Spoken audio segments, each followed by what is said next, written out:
Hello friends, welcome back to my channel CBSE History and Social Science.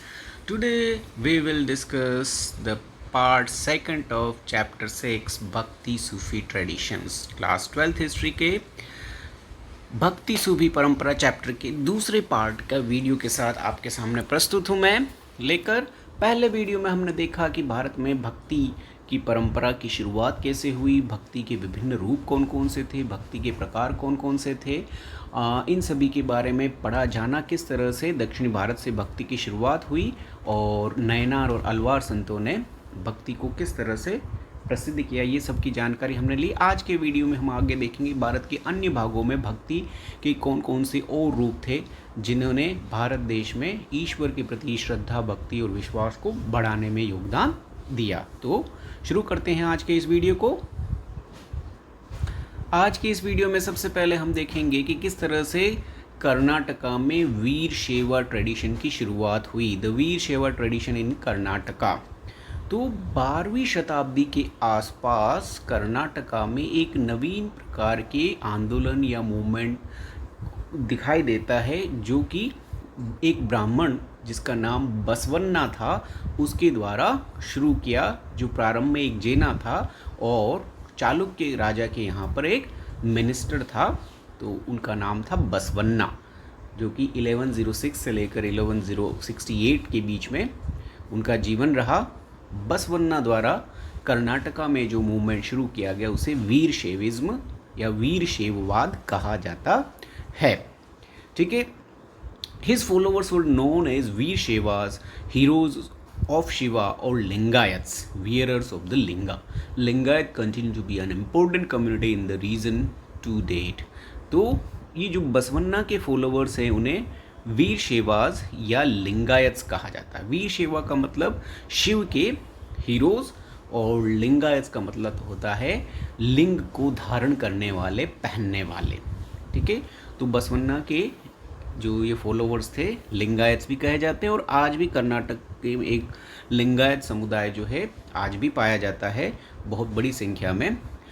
They worship Shiva in his manifestation as linga, and men usually wear a small linga in the silver case on a loop strung over the left shoulder. अब इन लोगों को लिंगायत क्यों कहा जाता है, इसका major reason ये है कि ये लोग भगवान शिव की लिंग के रूप में पूजा करते हैं और साथ ही साथ ये एक चांदी के बर्तन में या चांदी के कवच या ढक्कन में लिंग को धारण करते हैं जो कि उनकी लेफ्ट शोल्डर पर बंधा रहता है, जैसा कि आप इस पिक्चर में भी देख सकते हैं कि ये जो यहाँ है वो शिवलिंग को धारण किया जाता है और इसी वजह से इन्हें लिंगायत कहा जाता है। ठीक है। फिर इनकी आइडियोलॉजी की बात करते हैं। वीर शैव ट्रेडिशन क्या था? Lingayats believe that on death the devotee will be united with Shiva. सबसे महत्वपूर्ण विशेषता, लिंगायत ये मानते हैं कि डेथ के बाद जो है वो जो भक्त है वो शिव के साथ जो है मिल जाएगा, उसकी आत्मा शिव में मिल जाएगी and will not return to this world, और उसके बाद फिर वो इस दुनिया में वापस नहीं आएगा। Therefore they do not practise funerary rites such as cremation prescribed in the Dharmashastras, और इस वजह से वो जो है किसी भी तरह के दाह संस्कार या अंतिम संस्कार की परंपराओं का पालन नहीं करते हैं जिस तरह की परंपराएं धर्मशास्त्रार्थ में लिखी गई हैं। यानी जो दाह संस्कार होता है, अग्नि संस्कार होता है, वो ये लोग नहीं करते हैं। इंस्टीड दे सेरेमोनियली बरी देयर डेड बॉडीज। दाह संस्कार, अंतिम संस्कार की जगह ये लोग जो है उस शव को जो है जमीन में गाड़ देते हैं, बरी कर देते हैं। The Lingayats challenge the idea of caste and the pollution attribute to certain groups by Brahmanas. Lingayat इसके साथ ही साथ जो है जाति व्यवस्था और साथ ही साथ जो प्रदूषण का विचार है कि जो है अनटचेबल्स के संपर्क में आ जाने पर जो है किसी का धर्म भ्रष्ट हो जाता है, उस तरह के विचारों को उन्होंने चैलेंज किया ब्राह्मणों के। They also question the theory of rebirth. उन्होंने पुनर्जन्म की थ्योरी को भी जो है प्रश्न किए, उस पर भी अपने जो है विरोध व्यक्त किया। These won them followers among those who were marginalized within the Brahminical social order.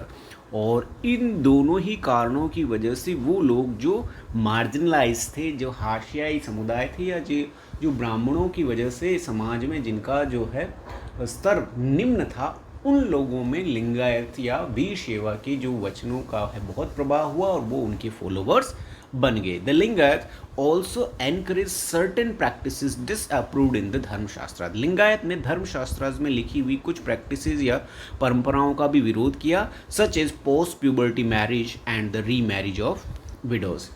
ठीक है, उन्होंने डिसअप्रूव किया, इन्होंने पोस्ट प्यूबर्टी मैरिज को जो है गलत माना, साथ ही साथ विधवाओं के पुनर्विवाह का इन्होंने समर्थन किया।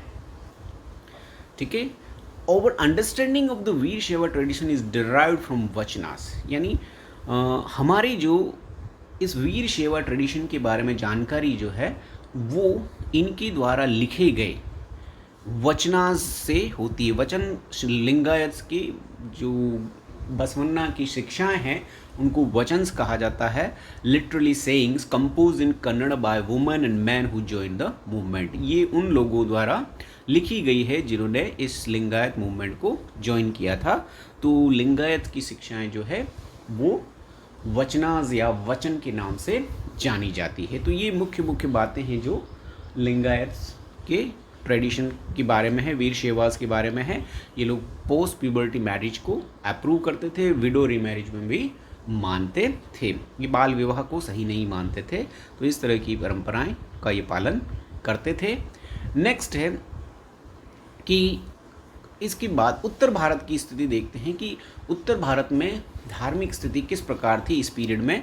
According to historian, in northern India there was a period when several Rajput states emerged and in most of these states Brahmanas occupied important place by performing rituals.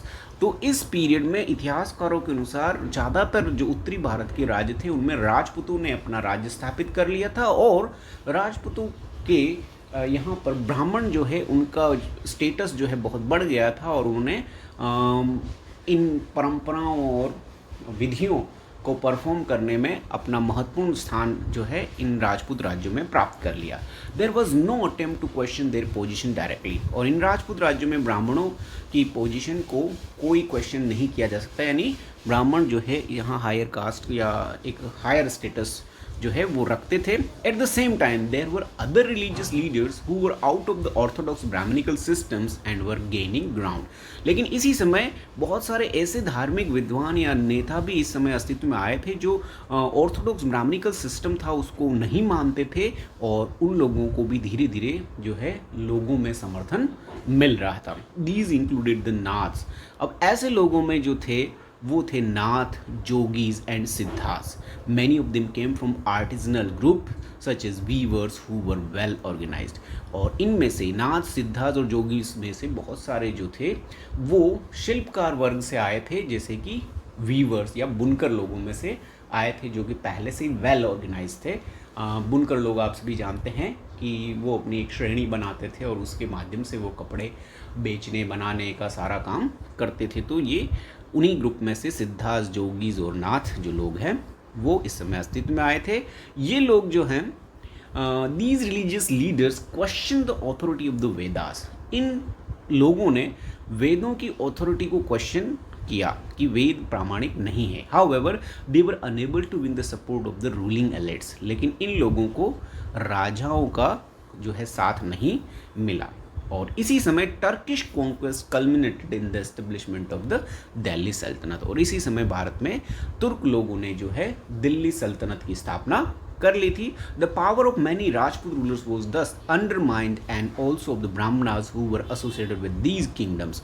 और इसी के साथ ही भारत में राजपूत राजाओं का महत्व जो है धीरे धीरे कम होने लगा, और उनके साथ ही साथ ब्राह्मणों का जो स्टेटस था धीरे धीरे उसमें भी परिवर्तन आने लगा। The coming of the Sufis was a significant part of this development. और इसी के साथ साथ सूफी लोगों का भारत में आगमन भी जो है इस परिवर्तन में, धार्मिक परिवर्तनों में अपनी महत्वपूर्ण भूमिका निभाता है। तो इसी पीरियड में 12वीं-13वीं शताब्दी के आसपास सूफी संतों का भारत में आगमन हुआ।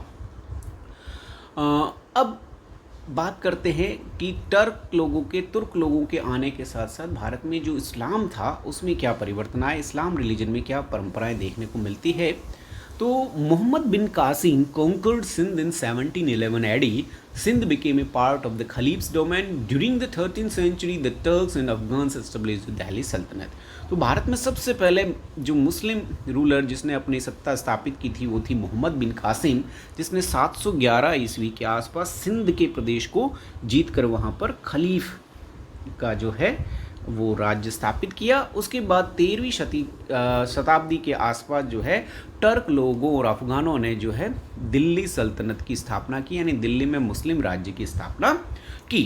सल्तनत्स were also formed in the Deccan, और इसी समय धीरे धीरे दक्षिणी भारत में भी मुस्लिम सुल्तानों की जो है राज्य की स्थापना होती है। In other parts of the subcontinent, दूसरे क्षेत्रों में भी मुस्लिम राज्य स्थापित होते हैं।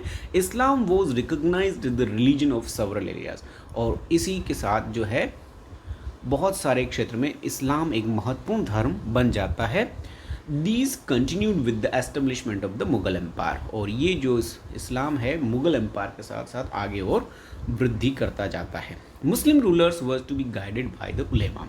अब मुस्लिम रूलर्स जो हैं, मुस्लिम धर्म की बात करें तो मुस्लिम राजा जो है वो एक विशेष वर्ग द्वारा धार्मिक मार्गदर्शन प्राप्त करते थे जिसे उलेमा कहा जाता है, which were expected to ensure that they rule according to the sharia. ये लोग जो है राजाओं को मार्गदर्शन देते थे कि वो लोग शरिया के अकॉर्डिंग अपना राज्य संचालन करें, राज्य के प्रशासन को शरिया के हिसाब से चलाएं। अब ये शरिया क्या होता है? तो शरिया जो है मुस्लिम कोड्स एंड रूल्स जो है वो शरिया में लिखे हुए माने जाते हैं। The coming of Turks and the Islamic tradition, तो इसी में आगे है the Jimmy means protected and is derived from the Arabic word जिम्मा, protection. It was developed for people who followed revealed scriptures such as the Jews and Christians and lived under Muslim rule. अब इन मुस्लिम राजाओं के राज्य में बहुत सारे जो है नॉन मुस्लिम लोग भी रहते थे, और ऐसे लोगों को ये जो मुस्लिम्स हैं जिम्मी कहकर बुलाते थे, मुस्लिम राजाओं के राज्य में रहने वाले। और इनमें बहुत सारे क्रिश्चियन भी थे, बहुत सारे ज्यूज़ या यहूदी लोग भी थे जिन्हें जिम्मी कहा जाता था। और जिम्मी का मतलब जिम्मा वर्ड से बना है जिसका मतलब होता है प्रोटेक्शन, यानी जिम्मी जो मीनिंग है, एक्चुअल मीनिंग है प्रोटेक्टेड पीपल को कहा जाता है। तो इन मुस्लिम राजाओं के राज्य में अन्य रिलीजन के प्रोटेक्टेड लोगों को जिम्मी कहा जाता था। They paid a tax called jizya, और इन जिम्मी लोगों को यानी नॉन मुस्लिम लोगों को एक विशेष प्रकार का टैक्स देना पड़ता था जिसे जिजिया कहा जाता था। And received protection from the Muslim, और इसके बदले में मुस्लिम राजाओं द्वारा उन्हें प्रोटेक्शन दिया जाता था। In India these status was extended to Hindus as well, और भारत में जब मुस्लिम राज्य स्थापित हो गया तो हिंदुओं को भी ये जिजिया टैक्स देने के बाद प्रोटेक्टेड पीपल के रूप में माना जाने लगा, उन्हें जिम्मी कहा जाता था। In general rulers often adopted a flexible policy towards their subject. सामान्यतः अगर बात करें तो राजा जो है अपने अलग अलग धर्मों की प्रजा के साथ जो है फ्लेक्सिबल नीतियाँ अपनाते थे समय समय पर। For example several rulers gave land endowments and granted tax exemptions to Hindus, Jainas, Zoroastrian, Christians and Jewish religious institution। और इतिहासकार ये मानते हैं कि ये जो मुस्लिम शासक थे उनमें से बहुत सारे शासकों द्वारा जो है अलग अलग धर्मों के लोगों को, हिंदू, जैन, जोरास्ट्रियन, क्रिश्चियन सभी धर्मों के लोगों को बहुत सी बार टैक्स में भी छूट दी जाती, साथ ही साथ उन्हें लैंड ग्रांट्स भी दिए जाते थे।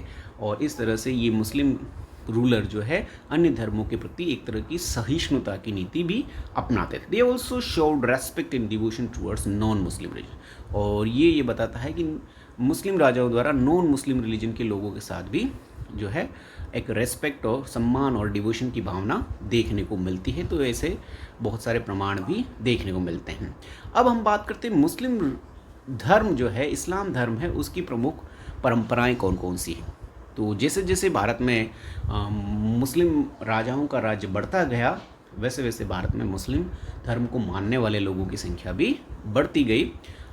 The development that followed the coming of Islam were not confined to ruling elites. In fact, they permeated far and wide through the subcontinent amongst different social strata, peasants, artisans, warriors, merchants, to name a few.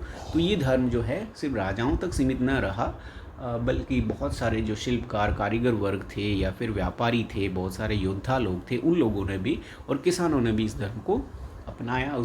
इन लोगों में ये धर्म फैला। अब इस धर्म की प्रमुख परंपराएं कौन कौन सी है? तो those who adopted Islam accepted in principle the 5 pillars of the faith. तो इस धर्म की 5 मुख्य विश्वास हैं जो इस्लाम मानने वाले प्रत्येक व्यक्ति को मानने होते हैं, और उसमें से पहला है there is one God Allah and prophet Mohammed is his messenger. जो पहला सिद्धांत, पहली मुख्य बात जो इस्लाम की है, पहला विश्वास है कि अल्लाह या ईश्वर एक है और पैगंबर मोहम्मद उसके संदेशवाहक हैं, मैसेंजर हैं, और इस जो विश्वास को है वो शहादा कहा जाता है। दूसरा विश्वास है offering prayers 5 times a day.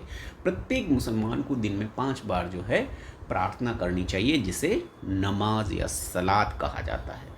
तीसरा, प्रत्येक मुसलमान को दान देना चाहिए, गिविंग आर्म्स, जिसे जक़ात कहा जाता है, दान देने को। चौथा है fasting during the month of Ramzan. Ramzan के महीने में जो है प्रत्येक मुस्लिम को रोज़े रखने चाहिए, जिसे स्वाम कहा जाता है। और फिर 5वां है परफॉर्मिंग द पिलग्रिमेज टू मक्का, और प्रत्येक मुसलमान को अपनी ज़िंदगी में एक बार मक्का की यात्रा जरूर करनी चाहिए, जिसे हज कहा जाता है। तो ये 5 प्रमुख सिद्धांत हैं मुस्लिम धर्म के, शहादा, नमाज, ज़कात, सावन और हज। ठीक है, तो इन 5 बातों को प्रत्येक मुस्लिम को मानना चाहिए। यानी इस्लाम की प्रारंभिक परंपरा में ये 5 प्रमुख सिद्धांत या नियम थे जो प्रत्येक मुस्लिम को मानने होते थे। फिर धीरे धीरे और भी बहुत सारी बातें मुस्लिम धर्म में आती गई, जिनमें the universal feature of Islam decline due to the sectarian practices Sunni and Shia and the influence of local customary practices.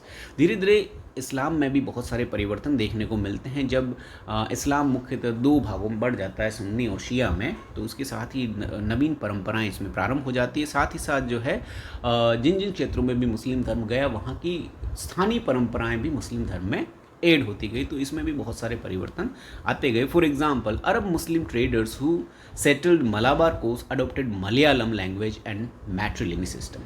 अब ऐसी स्थानीय परंपराएं कौन से मुस्लिम लोगों द्वारा मानी अपनाई गई, तो उसमें बहुत सारे अरब मुस्लिम व्यापारी जो मलाबार कोस्ट या केरला के आसपास सेटल हो गए, उन लोगों ने मलयालम को अपनी भाषा के रूप में स्वीकार कर लिया, और साथ ही साथ दक्षिण भारत में जो मैट्रिलिनी मातृ सत्तात्मकता का सिद्धांत है वो उन्होंने फॉलो करना स्टार्ट कर दिया। प्राचीन केरल में मातृ सत्तात्मकता का परंपरा का पालन किया जाता था, मुसलमानों ने भी उस सिस्टम को अपना लिया। दूसरा best example of the blending of a universal faith and local tradition is mosque. वहाँ की स्थानीय परंपराओं का इस मुस्लिम धर्म में समावेश का एक सबसे बेस्ट एग्जाम्पल है वहाँ की मस्जिदें। मस्जिदों का जो आकार है वो भी लोकल या स्थानीय परंपराओं को दर्शाता है। The architectural feature of mosque are universal orientation towards Mecca and the placement of the mihrab and the minbar pulpit. मस्जिदों का अगर हम आर्किटेक्चर या स्थापत्य कला देखें तो विश्व में सभी जगह लगभग एक समान मिलती है। जहाँ पर जो मक्का की दिशा में ही मस्जिद का मुंह होता है, प्रत्येक मुस्लिम उसी दिशा में जो है सिर झुकाकर नमाज़ पढ़ता है, और वहाँ पर मेहराब और मिनबार जो होते हैं वो सब भी उसी रूप में बने होते हैं, सभी मस्जिदों में कंपलसरी होते हैं। लेकिन there are variation such as roofs and building materials. लेकिन केरला की बनी हुई मस्जिदों में जो है वहाँ की छतों और जो बिल्डिंग मटेरियल यूज़ किया जाता है उसमें भी अंतर देखने को मिलता है। केरला में बहुत सारी मस्जिदों के ऊपर जो है गुंबद देखने को नहीं मिलते हैं, और साथ ही साथ न ही वहाँ जो ईंट और पत्थर की मस्जिदें मिलती हैं, वहाँ कुछ मस्जिदें जो है लकड़ियों की बनी हुई भी मिलती है। तो ये जो है लोकल ट्रेडिशन का प्रभाव मुस्लिम धर्म में देखने को मिलता है। अब मुस्लिमों के आने के साथ ही धीरे धीरे भारत में सूफ़ी धर्म, जो इसी मुस्लिम का ही एक भाग है, उसका भी विकास होने लगता है। Sufis were a group of religious minded people in Islam. ये धार्मिक भावनाओं वाले लोग हैं जो इस्लाम में पाए जाते हैं। They were critical of the dogmatic definition and scholastic method of interpreting the Quran. ये लोग कुरान का जिस तरह से वर्णन जो है परंपरागत रूप से किया गया है कुरान की आयतों या कुरान के मीनिंग का, वो विद्वानों का द्वारा जिस तरह से यूज़ किया गया है इंटरप्रिटेशन कुरान का, उसका विरोध करते हैं। They emphasised interpretation of Quran on the basis of personal experience. इन लोगों के अनुसार प्रत्येक व्यक्ति जो कुरान में लिखी गई शिक्षाएं या बातें हैं उनका अपने पर्सनल व्यक्तिगत अनुभव के आधार पर वर्णन कर सकता है। By the 11th century, Sufism evolved into a well-developed movement with a body of literature on Quranic studies and Sufi practices. 11वीं शताब्दी तक आते आते जो है सूफीज़्म जो है एक बहुत व्यवस्थित रूप से बढ़ने वाले मूवमेंट के रूप में स्थापित हो जाता है, जिसमें बहुत सारा जो है लिटरेचर भी इसमें लिखा गया कुरान के ऊपर उनके द्वारा की गई स्टडीज़ में, और सूफ़ी परंपराओं को भी इसमें बहुत कुछ लिखा गया है। Sufism was organised in an institution around the hospice or khanqah controlled by teaching master known as shaikh pir मुर्शिद।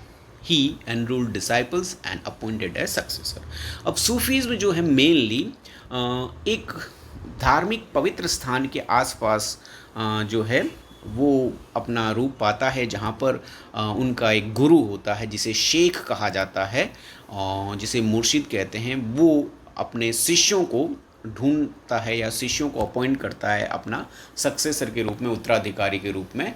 और वो जो प्लेस जहाँ ये सूफ़ी धर्म की शुरुआत होती है या सूफ़ी फैलता है उसे खानकाह कहा जाता है, यानी जहाँ जो मुर्शिद शेख जो यहाँ रहता है उसे खानकाह कहा जाता है, और वहीं पर ये सूफीज़म का विकास होता है। He establish rules for spiritual conduct and interaction between inmates as well as between lay persons and the master. और ये जो शेख होता है वह आध्यात्मिक नियम कानूनों का सृजन करता है, बनाता है कि वो लोगों के साथ आपस में संबंधों को किस तरह से जो है व्यवहार करना है, साथ ही साथ अलमाइटी या परम शक्तिशाली अल्लाह और जो व्यक्ति है उसके बीच में किस तरह से परंपराओं का पालन करना है, ये सारा सब कुछ शेख द्वारा डिसाइडेड होता है। फिर नेक्स्ट जो है सूफीज़म की दो महत्वपूर्ण चीज़ें जो है वो हैं, एक तो सिलसिला और दूसरा है दरगाह। अब सिलसिला क्या होता है? सिलसिला literally meaning a chain signifies a continuous link between master and the disciple. सिलसिला एक तरह की एक परंपरागत चेन सिस्टम है जिसमें गुरु और शिष्य के बीच के जो है रेगुलर कंटिन्यूस संबंधों को व्यक्त करती है, अभिव्यक्त करती है। Stretching as an unbroken spiritual genealogy to the prophet Mohammed, ठीक है, जो कि प्रॉफेट मोहम्मद से शुरू होकर आगे बढ़ती जाती है, और उसमें एक के बाद एक गुरु और गुरु के बाद उनका शिष्य, फिर वो गुरु बनता है और उसके बाद शिष्य। इस तरह की ये जो अनब्रोकन चेन है इसे ही सिलसिला कहा जाता है, जो प्रॉफेट मोहम्मद से शुरू मानी जाती है। Sufi silsilas begin to appear in different parts of the Islamic world around the 12th century. और 12वीं सदी के आसपास विश्व के अलग अलग क्षेत्रों में सूफियों के अनेक सिलसिले जो है इस समय प्रारंभ होते हैं। फिर दूसरा जो प्रमुख वर्ड है वो है दरगाह। दरगाह इज़ अ पर्शियन टर्म। दरगाह एक फारसी पर्शियन टर्म है। It's meaning is Tom shrine. इसका अर्थ जो है वो मकबरा है। When the sheikh died, his tomb shrine became the center of devotion for his followers. जब शेख की मृत्यु हो जाती है तो उनके जो टूम या मकबरा है वो उनकी फॉलोअर्स के लिए जो है एक बहुत पवित्र आस्था का स्थान बन जाता है। This encourage the practice of pilgrimage और जियारत टू हिज ग्रेव। और इस वजह से उस स्थान पर जहाँ शेख की कब्र है वहाँ पर लोगों की धार्मिक यात्रा शुरू हो जाती है, और उस यात्रा को जो किसी दरगाह में की जाती है उसे जियारत कहा जाता है। Particularly on his death anniversary, specially शेख की जो डेथ एनिवर्सरी होती है उस समय जो ये यात्रा की जाती है टॉम की, उसे जियारत कहा जाता है। It was believed that after death the soul of sheikh get united with the soul of Allah. ऐसा माना जाता है कि शेख की मृत्यु के बाद उसकी आत्मा जो है अल्लाह में जाकर मिल जाती है, वो दोनों एक हो जाती है। और people sought their blessing to attain material and spiritual benefit. और उस समय जो है लोग अपने सांसारिक और आध्यात्मिक सुखों की प्राप्ति के लिए दरगाह की यात्रा करते हैं और जो है आशीर्वाद प्राप्त करते हैं। Thus evolved the cult of the Sheikh, revered as wali. और इस तरह से शेख की जो मूर्ति या शेख जो है एक वली के रूप में स्थापित हो जाता है। वली का मतलब मध्यस्थ, अल्लाह और लोगों के बीच के एक मध्यस्थ के रूप में वली जो है शेख को कहा जाता है, या सूफ़ी संत जो है उनको कहा जाता है, जो उनकी दरगाह। ठीक है, तो इसके बाद आगे बात करते हैं सूफ़ीज़्म जो है उसकी प्रमुख विचारों की बात करें तो बाशरिया और बेशरिया, ये सूफ़ीज़ जो हैं इनकी इस्लाम की प्रमुख बातें हैं। बाशरिया उन्हें कहा जाता है वर दो सूफ़ीज़ हु एडियर विद द शरीयत, वो सूफ़ी जो शरीयत को मानते, शरीयत यानी इस्लाम का कोड ऑफ कंडक्ट कि जिसमें नमाज़ पढ़ना, रोज़े रखना, उस तरह की सभी बातों को फॉलो किया जाता है, शरीयत को माना जाता है, वो सूफ़ी बाशरिया कहे जाते हैं। और बेशरिया सूफ़ी वो कहे जाते हैं वर दोज हु इग्नोर्ड शरीयत, जो शरीयत का पालन नहीं करते, उन्हें बेशरिया कहा जाता है। द चिश्तीज इन सब कॉन्टिनेंट, अब भारत में इन सूफियों में सबसे प्रमुख जो थे वो चिश्ती सिलसिला माना जाता है। तो इस भारतीय उपमहाद्वीप में चिश्तियों की क्या स्थिति थी? Of the groups of Sufis who migrated to the India in the 12th century the Chishtis were the most influentials. Bharat में आने वाले सूफी संतों में जो 12वीं सदी में चिश्तीज जो आए थे वो सबसे प्रभावी माने जाते हैं। This was because they adapted successfully to the local environment and adapted several features of Indian devotional tradition. और इसका एक मुख्य रीज़न है कि इन सूफी संतों ने भारत की स्थानीय परंपराओं और स्थानीय पर्यावरण को अपने में समावेश कर लिया और बहुत सारी परंपराओं को उन्होंने अपना लिया। Chishti order founded in India by Khwaja Moinuddin Chishti, Bharat में इस चिश्ती सिलसिले की शुरुआत ख्वाजा मोइनुद्दीन चिश्ती से मानी जाती है और his disciple was the famous Bakhtiyar काकी। और उनके प्रमुख शिष्यों में से जो बख्तियार काकी, कुतुबुद्दीन बख्तियार काकी जो हैं उनके ही शिष्य थे, तो वो इस चिश्ती सिलसिला के ही माने जाते हैं। फेमस चिश्ती लीडर्स इनके अलावा और प्रमुख चिश्ती नेताओं में या सूफी संतों में निज़ामुद्दीन औलिया दिल्ली के हैं, फिर नज़ीर उद्दीन जो चिराग दिल्ली के नाम से जाने जाते हैं, ये भी चिश्ती संतों में से हैं। फिर सुहरावर्दी ऑर्डर एक दूसरा है जो फेमस लीडर शेख सिहाबुद्दीन सुहरावर्दी के नाम से इन्हें जाना जाता है। और हमीदुद्दीन नागौरी जो कि राजस्थान के नागौर में हैं, वो इस सुहरावर्दी सिलसिले के प्रमुख संतों में से एक हैं। नीचे यहाँ हम देख सकते हैं भारत के अलग अलग सूफ़ी संत हैं। चिश्ती सिलसिला के प्रमुख संतों में शेख मोइनुद्दीन चिश्ती या चिश्ती 1235 के आसपास उनकी डेथ हुई थी। अजमेर जो है इनका दरगाह का स्थान है। ख्वाजा कुतुबुद्दीन बख्तियार काकी भी चिश्ती सिलसिले के प्रमुख संत हैं जिनकी दरगाह दिल्ली में है। फिर शेख फरीदुद्दीन गज शंकर जो इनकी जो दरगाह है अजोधन पाकिस्तान में है। शेख निज़ामुद्दीन औलिया इनकी दरगाह जो है दिल्ली में है। और शेख नसीरुद्दीन चिराग दिल्ली इनकी दरगाह भी दिल्ली में है। ये पूछा जाता है चिराग दिल्ली के नाम से किन्हें जाना जाता है, तो शेख नसीरुद्दीन। और चिश्ती सिलसिले की शुरुआत किसने की, तो शेख मोइनुद्दीन चिश्ती, और इनकी दरगाह जो है अजमेर में स्थित है। फिर आगे बात करते हैं कि चिश्ती खानकाह में जो है किस तरह की परंपराओं का पालन किया जाता है। तो the khanqah was the centre of social life, खानकाह जो है सामाजिक जीवन का एक प्रमुख सेंटर था।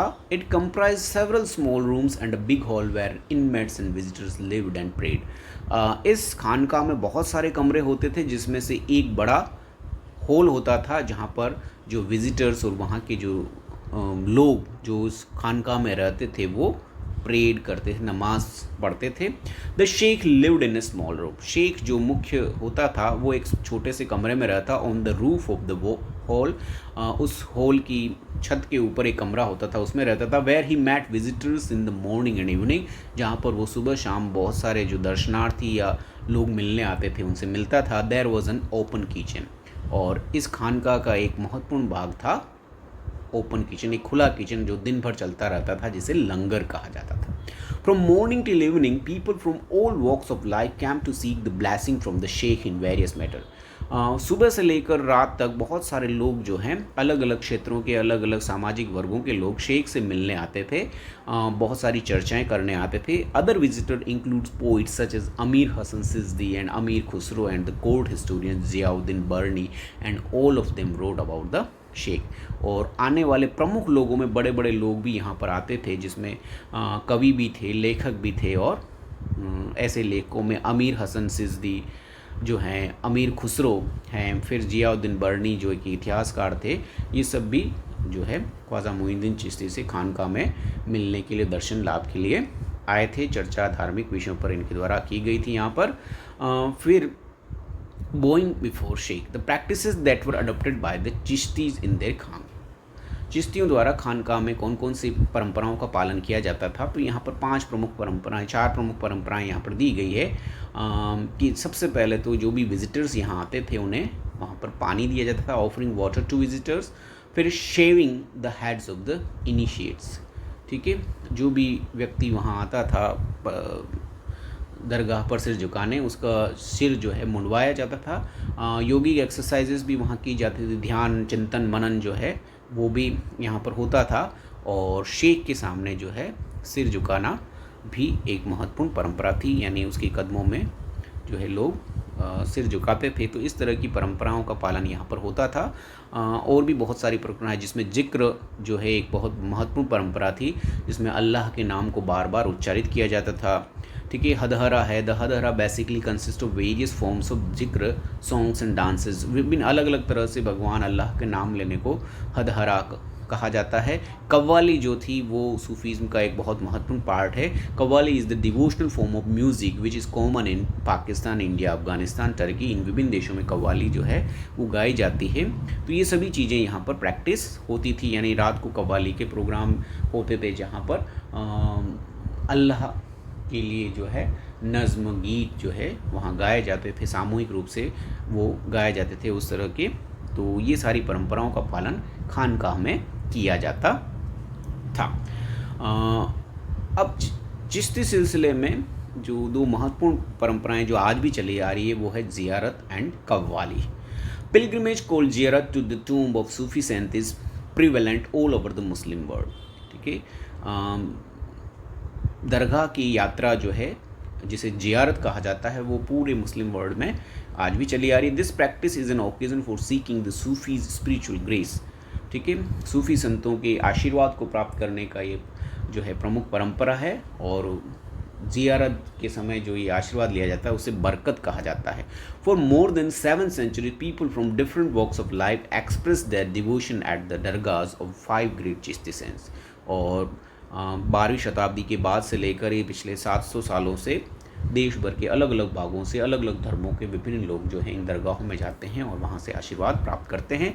The use of music and dance including mystical chants performed by specially trained musicians और qawwals to evoke divine ecstasy in also part of ziyarat. और इस ज़ियारत के समय जो हैं बहुत सारे आध्यात्मिक गीतों और नज़मों से परिपूर्ण प्रोग्राम भी जो है वो इसमें गाए जाते हैं, सुनाए जाते हैं, जिसमें जो स्पेशल गायक होते हैं इन कव्वालियों को गाने वाले वो इनको गाते हैं। The Sufis remember God either by reciting the zikr और evoking his presence through sama और performing of mystical dance music known as qawwali, ठीक है। सूफ़ी लोग जो है भगवान को याद करने के लिए 2 परंपराओं का पालन करते हैं। पहला वो उसके नाम को बार बार स्मरण करते हैं, उच्चारित करते हैं, जिसे जिक्र कहा जाता है, ये बहुत इंपॉर्टेंट टर्म है। और दूसरा वो जो है समा के माध्यम से, समा का मतलब होता है मिस्टिकल म्यूज़िक परफॉर्मेंस के थ्रू, जिसमें कव्वाली या इस तरह के प्रोग्राम के द्वारा नाच गाकर वो जो है अल्लाह के नाम का स्मरण करते हैं। तो जिक्र और समा 2 महत्वपूर्ण परंपराएं हैं जो जिसके माध्यम से ये लोग अल्लाह की भक्ति करते हैं। अब हम बात करते हैं ख्वाजा मोइनुद्दीन चिश्ती की दरगाह और दरगाह पर आने वाले विशिष्ट लोगों के बारे में। The most popular dargah that of Khwaja Moinuddin, जी सबसे पवित्र और महत्वपूर्ण दरगाह मानी जाती है, प्रसिद्ध दरगाह मानी जाती है, पॉपुलरली नोन एज गरीब नवाज़। ख्वाजा मोइनुद्दीन चिश्ती को गरीब नवाज़ के नाम से जाना जाता है, बुलाया जाता है। गरीब लोगों को आराम देने वाले या उनकी मुश्किलों को दूर करने वाले के रूप में उन्हें माना जाता है। The dargah became so popular because of the following reasons. ये दरगाह जो है आज भारत के सबसे प्रमुख मुस्लिम तीर्थ स्थानों में से एक मानी जाती है। तो इसके प्रसिद्ध होने के बहुत सारे कारण हैं, उसमें से निम्न ये हैं। The austerity and पाइटी of Sheikh, greatness of his spiritual successor and the patronage of royal visitors। तो सबसे पहले तो शेख की जो व्यवहार और शेख की जो पवित्रता और उसके विचारों की जो महानता है, साथ ही साथ उनके जो बाद के जो शिष्य थे वो भी उनके जैसे ही महान रहे, उनके विचारों में महानता थी, और उनकी दरगाह पर आने वाले जो विशिष्ट राजकीय मेहमान थे उनकी वजह से ये दरगाह बहुत प्रसिद्ध हो गई। तो 3 महत्वपूर्ण कारण हैं दरगाह के प्रसिद्ध होने के। एक तो शेख और उनका पवित्र जीवन, उनके विचार, दूसरा उनके योग्य उत्तराधिकारी जिनके भी विचार बहुत उच्च थे, और तीसरा जो है यहाँ पर आने वाले बड़े राजकीय शाही जो अधिकारी या रॉयल वर्ग के, राजा वर्ग के लोग थे, उनकी यात्राओं ने इस दरगाह को बहुत पॉपुलर किया। Location of Ajmer was another factor. दूसरा महत्वपूर्ण कारण था कि अजमेर की लोकेशन जो थी वो ऐसी थी जिसकी वजह से ये बहुत ज़्यादा प्रसिद्ध हो गई। इसकी लोकेशन थी as it was located on the trade route connecting Delhi and Gujarat. ये दिल्ली और गुजरात के जो व्यापारिक मार्ग था उसके बीच में स्थित स्थान था जहाँ से व्यापारिक लोगों का आना जाना लगा रहता था। It attracted number of travellers, और इसी वजह से बहुत सारे यात्री इस मार्ग से गुजरते थे और वो दरगाह जाते थे। Mohammad bin Tughlaq was the first sultan to visit the dargah. Bharat के मुस्लिम सुल्तानों में सबसे पहले मोहम्मद बिन तुगलक जो था उन्होंने इस दरगाह की सबसे पहले विजिट की थी। Akbar the Mughal emperor visited Dargah 14 times. Akbar जो मुगल शासक था उसके द्वारा अजमेर के ख्वाजा मोइनुद्दीन चिश्ती की दरगाह की सबसे अधिक 14 बार यात्रा उनके द्वारा की जाती है। And these visits were aimed at seeking blessing, और इन यात्राओं का कारण जो है आशीर्वाद प्राप्त करना था नए नए विजयों के लिए, fulfilling his vows and to get sons, अपने शपथ या अपने जो भी वचन या प्रतिज्ञाएं की उनको पूरा करने का, साथ ही साथ पुत्रों की प्राप्ति के लिए अकबर द्वारा ये 14 यात्राएं की गई। Many of his wishes were soon fulfilled and thus as an offering he gives generous gifts on each visit. उसकी बहुत सारी इच्छाएं यात्राओं के बाद पूरी हो जाती है और इस वजह से वो हर बार यहाँ आता और इन दरगाह को बहुत सारे गिफ्ट्स जो है उसके द्वारा दिए गए थे। He offered huge cauldron to facilitate cooking for pilgrims, और उसके द्वारा इस दरगाह को एक बहुत बड़ा कड़ाहा या कॉल्ड्रॉन दिया गया था जो यहाँ का मुख्य प्रसाद होता है, हलवा जो होता है उसको बनाने में यूज़ किया जाता है यात्रियों के लिए, तो वो उसके द्वारा दान में दिया गया था। He even got a mosque constructed within the dargah, और उसके द्वारा इस दरगाह में एक छोटी सी मस्जिद भी बनवाई जाती है जो आज भी इस दरगाह में है, तो वो अकबर द्वारा बनाई गई थी। तो अकबर ने ये महत्वपूर्ण गिफ्ट यहाँ पर दिए गए। फिर इसके बाद हम बात करते हैं कि सूफी और राजाओं के बीच में क्या संबंध थे। The Chishtis tradition was austere but it didn't isolate political power. ये बहुत ही आध्यात्मिक और पवित्र सिलसिला था जो चिश्तीज का, लेकिन राज्य के साथ इनके संबंध जो है बिल्कुल अलग नहीं थे। The Sufis accepted unsolicited grants and donations from the political elites. सूफी संतों द्वारा राजाओं से जो है दान और डोनेशंस जो भी थे, दक्षिणा या जो लैंड ग्रांट्स है वो सब स्वीकार किए गए थे। The sultan set up charitable trust as endowments for hospice and granted tax free land. राजाओं द्वारा इनको बहुत सारे जो है ट्रस्ट अक्वाफ जो है वो भी बनाए गए, साथ ही साथ इनके हॉस्पाइस के खानकाह के निर्माण के लिए उनके द्वारा फ्री ऑफ लैंड भी राजाओं द्वारा टैक्स फ्री लैंड जो है दी गई, इनाम जिसे कहा जाता है। इसके बदले में the Chishtis accepted donation in cash. Chishti जो संत थे वो ज़मीन या सोना चांदी के रूप में जो है डोनेशन लेना पसंद नहीं करते थे, वो कैश के रूप में चाहते थे, and kind and use for their immediate requirements. और उस कैश का वो इसलिए चाहते थे क्योंकि उससे उनकी जो तुरंत आवश्यकताएं हैं वो पूरी हो सकती थी, such as food, clothes, living quarters and ritual necessities. जो कि उस दरगाह में बहुत सारे लोग खानकाह में आते थे, तो उन लोगों के खाने पीने के लिए, लंगर के लिए जो है बहुत पैसे की रिक्वायर रहती थी, तो कैश में पैसा मिल जाता था तो वहाँ पर खाने पीने, कपड़े और इन सब चीज़ों की आवश्यकताओं को पूरा किया जा सकता था, such as sama. The moral high status of the Sufi attracted people from all walks of life. और जितना ऊंचा सूफी संत का मोरल स्टेटस होता था उतना ही ज़्यादा से ज़्यादा वक्त जो है उस खानकाह या दरगाह की ओर आकर्षित होते थे। तो इस तरह से दोनों ही तरफ से राजा जी की तरफ से भी चिश्ती संतों को आदर सम्मान और दान दक्षिणा दी जाती थी, और बदले में ये जो सूफी संत थे वो भी उन्हें उनके दान दक्षिणा को एक्सेप्ट भी करते थे, और साथ ही साथ उन्हें जो है राजकीय सम्मान और बहुत सारी जो है आशीर्वाद भी प्रदान करते थे। The kings wish to secure their support. राजाओं को चिश्ती संतों के सपोर्ट की आवश्यकता रहती थी। King simply did not need to show their association with Sufis and also required legitimating for them. वो जो राजा हैं वो ये भी चाहते थे कि ये सूफी संत जो हैं उन्हें आशीर्वाद प्रदान करके उनके शासन को जो है कानूनी मान्यता प्रदान करें। When the Turks set up the Delhi Sultanate, Sufi resisted the insistence of the ulema on imposing Sharia as state law because they anticipated opposition from their subjects. और जब तुर्क लोगों ने दिल्ली सल्तनत की स्थापना की और उलेमा के कहने पर जब शरिया के रूल्स को दिल्ली में लागू करना स्टार्ट किया तो सूफी संतों ने इसका विरोध किया, क्योंकि उनको ये लगा कि इससे जो वहाँ की जनता है जो मुस्लिम नॉन मुस्लिम है शायद वो राजाओं का विरोध कर सकती है, तो उन्होंने शरिया के पालन का सूफी संतों ने विरोध किया। The sultan also came to depend on the Sufis to interpret the sharia. सुल्तान जो है शरिया की बहुत सारी बातों को समझने के लिए भी जो है सूफी संतों पर निर्भर करते थे। It was believed that auliya could intercede with God to improve the material and spiritual condition of the people.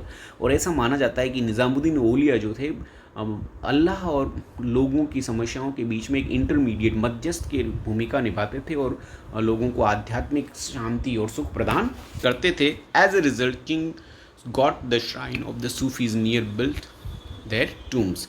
और इसी वजह से जो है किंग लोगों ने अपने महलों का निर्माण भी जो है दरगाह के आसपास करवाया। There were instances of conflict between the sultans and the Sufis. और कहीं कहीं सुल्तान और सूफियों के बीच में जो है संघर्ष भी देखने को मिलता है। To assert their authority both expected certain rituals perform like kissing of the feet etcetera. और दोनों ही अपने आप की अथॉरिटी को बताने के लिए बहुत सी बार जो है वो असर्ट करते थे, जोर डालते थे कि उनके पैरों को छुआ जाए। राजा लोग चाहते थे कि लोग उनके पैरों को छुए और उनको सम्मान प्रदान करें, और सेम वे कि चिश्ती संत भी ये चाहते थे कि जो है वो आध्यात्मिक रूप से गुरु के रूप में पूजे जाते हैं तो उनका भी राजा लोग सम्मान करें। तो इस तरह से कभी कभी उनके बीच में कॉन्फ्लिक्ट भी देखना गया कि कौन बड़ा है। इस तरह की निज़ामुद्दीन औलिया जो है और जो तुगलक गयासुद्दीन तुगलक है उनके बीच में ऐसा ही विवाद रहा था जो देखने में आता है। इसके बाद बात करते हैं हम इनकी भाषा और इनके जो है कम्युनिकेशन का मीडियम क्या था। तो the Chishtis compose their poems in several language. Chishti संतों ने अपनी कविताओं गीतों को जो है अनेक भाषाओं में रचा लिखा है। तो चिश्तीज यूज़ हिंदवी और पर्शियन लैंग्वेज, लेकिन मोस्टली हिंदवी या जो उर्दू मिश्रित भाषा है हिंदी उसमें और पारसी भाषा में अपने जो है नज़्म उनके द्वारा लिखी गई। सूफी सच एज बाबा फरीद कंपोज पोइट्री इन लोकल लैंग्वेज। बाबा फरीद ने जो है स्थानीय भाषा में अपने नज़्मों को लिखा है। Some Sufi compose long poems or masnavis to express ideas of divine love using human love as an allegory. और बहुत सारे सूफी संतों ने मानवीय प्यार या प्रेम की अभिव्यक्ति के माध्यम से ईश्वरीय या अल्लाह के प्रेम का वर्णन भी बड़ी बड़ी कविताओं के रूप में किया है। Sufi poetry was composed in the Dakhani language also. सूफी कविताएं जो है दक्षिणी या दक्षिणी भारत की भाषाओं में भी देखने को मिलती है। Around the Bijapur and Karnataka region, दक्षिणी में बीजापुर और कर्नाटक रीजन में लिखे गए हैं। Women while performing house hold course like grinding grain and spinning सैंग these poems. और दक्षिणी भाषा में सूफी संतों की इन कविताओं को महिलाओं द्वारा अपने घर के घरेलू कार्यों को करते समय इन्हें गाया जाता है। Other poems were in the form of lorinama. और दूसरे जो पोएम्स हैं उनमें से लोरीनामा, लुलैल्बीज़ और वेडिंग सॉन्ग्स, शादीनामा जो है वो भी सूफ़ी संतों के गीत कविताएं हैं जो लोरीनामा और शादीनामा के नाम से जाने जाते हैं, जिसमें कुछ शादियों के गीत हैं और कुछ जो है लोरियाँ भी हैं। The Sufis of this regions were inspired by the Kannada vachanas of the Lingayats and the Marathi abhangs of the sant of Pandharpur. और यहाँ के जो दक्षिणी भारत के सूफ़ी संत हैं वो लिंगायत से भी प्रभावित हुए और पंढरपुर के संतों के अभंग जो हैं उनसे भी प्रभावित होकर उन्होंने बहुत सारे अपने जो नज़मों को में इनको भी शामिल किया है। तो इस तरह से सूफ़ी संतों ने स्थानीय भाषाओं का यूज़ करके, स्थानीय परंपराओं का समावेश करके जो है बहुत सारे गीत परंपराएं लिखी और इसकी वजह से ये और ज़्यादा प्रसिद्ध हुए। इसी के साथ आज का ये वीडियो यहीं समाप्त होता है। आशा करते हैं आप सबको पसंद आया होगा। Don't forget to like, share, comment and subscribe to my channel. Thank you. Have a nice day.